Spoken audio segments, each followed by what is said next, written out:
most of my time, or most of the time as a product manager, is spent on managing the product development lifecycle that we already talked about. So depending on your company, you might be very hands-on with engineers, you work with them day to day, but you might also have project managers or Scrum Masters who handle the communication with engineers for you. But in any case, your job is always to maximize the value that the engineering team can provide. So how you do that is basically ensuring that your engineering team is always busy working on something that has the most value. So at any given point in time, your engineering team should be working on something. Let's title that product A. That is a product that we already know what we're doing. We already defined all the specs, and it's currently in development and is going to be launched at one point. So your responsibility here is then just making sure that your engineers have everything they need. They will have requirements clarifications.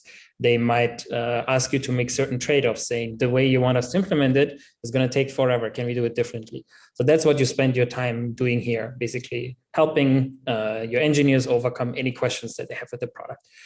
But usually, like the rule of thumb that we have for our product managers is that they don't only work at one product at a certain time, because that doesn't fill your day, just collaborating with your engineers, unless it's a very, very big project or product that you're working on.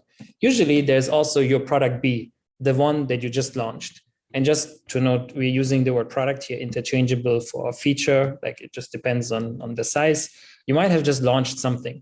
And as we said earlier, once you launch something, you're not really just forgetting about it. Like usually when you launch something, you're measuring certain metrics, and you're most certainly not going to hit all your goals out of the box. Usually any newly launched feature or product needs some sort of iteration.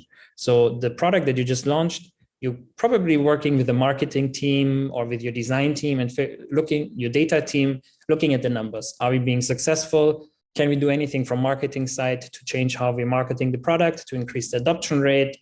Or with your product designer or user experience designers, looking at the numbers, saying, okay, here people are not really getting through the flow, through the process. So maybe we need to make some changes to the product. Can we change the experience? And then slotting basically improvements in for development. So that's also where you spend like maybe a third of your week or of your time. And then lastly, product managers are always already looking at the next big opportunity. So let's title that your product C, where you're in discovery. Discovery meaning you're figuring out what is the problem that you want to solve. There's a problem space. So that's where you're usually at a 10,000 feet bird's eye view, looking at the company, looking at the business.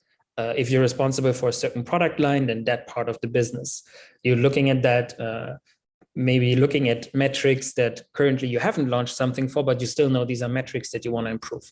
Or you're talking to customers, or you're talking to your stakeholders. You're basically trying to figure out what's the next best problem to solve. Prioritizing the problems, selecting the biggest one, and then you start tackling it. So that's then when you basically talk to your user experience designer and you talk to your stakeholders and try to figure out what exactly is the problem that you're trying to solve, scoping it out and slotting it in for development, making it ready. Once your product A is ready to be launched, your product C can go into development. And once that is happening, then your slot in discovery is free and you can start working on the next one. So basically, you'll always move your products through that product development lifecycle. And once one is out, you pick up the next one. So basically, the work never ends. A product is usually not done. There's always something more you can do.